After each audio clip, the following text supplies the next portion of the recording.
My channel. I am Shilpa Iyer from कवैस कट्टा. आज आपण इकडे ठेचा बघत आहोत. ठेचा आज इकडे तुम्हाला मुळ्याचा ठेचा दाखवणार आहे. माझ्याकडे मुळ्याचा हा मोठा असा कांदा उरला होता, त्याच्यामुळे सफेद मुळा आहे हा, आणि त्यात मी हा ठेचा करणार आहे. रेसिपी थोडीफार तीच असते, पण मुळ्याला आपण थोडा उग्र वास असतो, त्याच्यामुळे त्याचा कसा वापर करायचा. मिरच्या पोपटी आहेत, या खूप तिखट नाही आहेत, कारण आपण शहरात राहतो, त्यांना जहाल तिखट असतं, ते सहन होत नाही. मुळा घेतलाय हा मी, याच्यातला अर्धाच मुळा घेणार आहे. एवढा अख्खा मुळा खूप जास्त होईल. 15 ते 16 लसूण पाकळ्या आहेत, छोटी वाटी शेंगदाणे आहेत, जिरं आहे, मीठ आहे चवीनुसार, आणि थोडीशी कोथिंबीर घेतली आहे.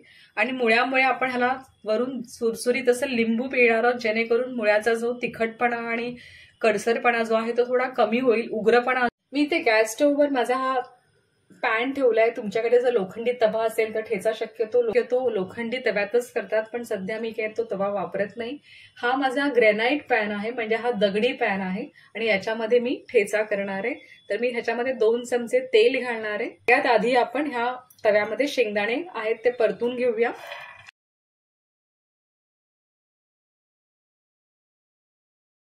एका बाजूला सगळ्या मिरच्या ज्या आहेत त्या भाजायला ठेवूया. मिरच्यांना आपण तेलात चांगलं खरपूस भाजून घ्यायचंय. फार अगदी लिबलिबीत नाही करायचंय, पण त्यांचा चांगला असा अरोमा येईल खाताना इतपत तरी भाजायचंय. तुम्ही वेगवेगळं सुद्धा भाजू शकता, पण गडबड असते कामाच्या वेळी, आपण असं अगदी स्टेप बाय स्टेप सगळं नाही करू शकत.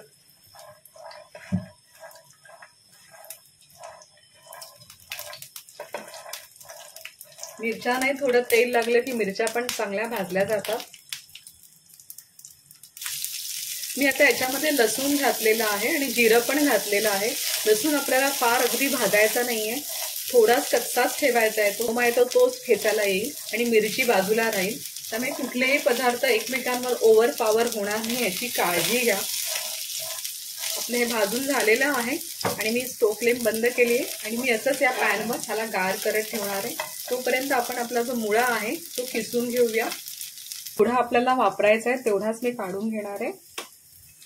त्याची क्वांटिटी कमी आहे, त्यामुळे मी फार जास्त घालणार नाहीये. आणि माझ्याकडे चिरलेला मुळा सुद्धा अजून आहे, सो मी आधी हाच संपवणार आहे.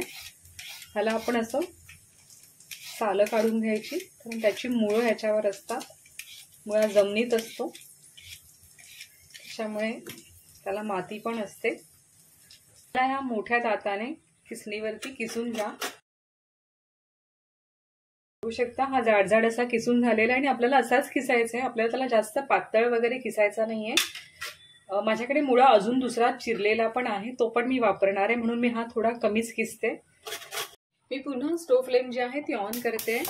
आपण जो मुळा किसून घेतला होता तो त्या आपण पॅनमध्ये टाकलाय, आणि मुळ्याला व्यवस्थित याच्यामध्ये शिजवून घ्यायचंय.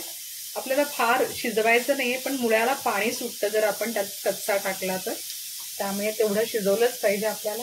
आणि वरून आपण मीठ घालायचंय.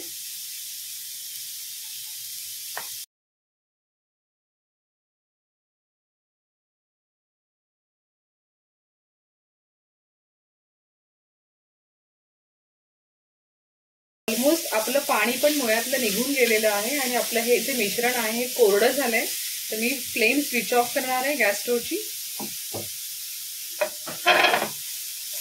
आणि ह्याला असंच गार करणार आहे. हे गरम असताना वाटू नका, कारण ह्याच्यात पाणी सुटतं खूप. मग ह्याला थंड झाल्यावरच आपण पुढची प्रोसिजर करणार आहोत.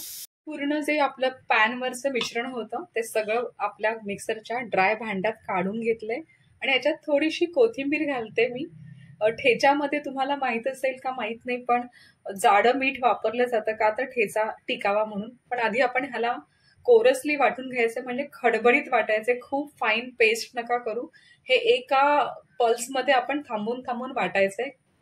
काय मस्त असा ठेचा वाटला गेलाय, आणि त्याचा रंग पण खूप सुरेख आलेला आहे.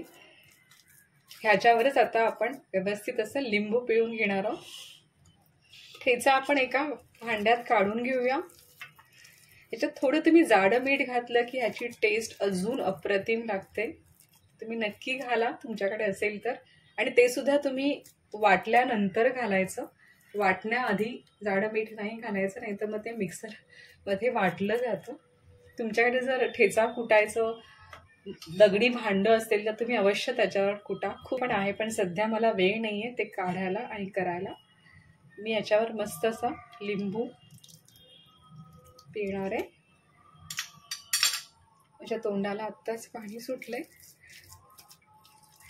खूप म्हणजे खूप छान लागतो मुळ्याचा ठेचा.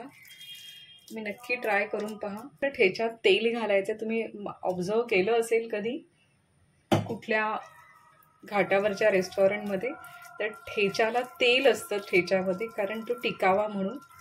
जर तुम्हाला तो टिकवायचा असेल जास्त दिवस तर तुम्ही ह्याला तेल नक्की घाला. आणि आपला हा मस्त असा चविष्ट ठेचा तयार आहे खाण्यासाठी. असा आपला हा मुळ्याचा ठेचा खाण्यासाठी तयार आहे. खूप मस्त झालाय. नुसता खाल्ला तरी तेवढाच चविष्ट आहे. मी मिरच्यांचं प्रमाण कमी घेतलं होतं कारण माझ्या घरी एवढं जहाल तिखट खाल्लं जात नाही म्हणून. तर तुम्ही ही रेसिपी नक्की ट्राय करा आणि यासाठी पाहत राहा खवय्ये कट्टा. धन्यवाद.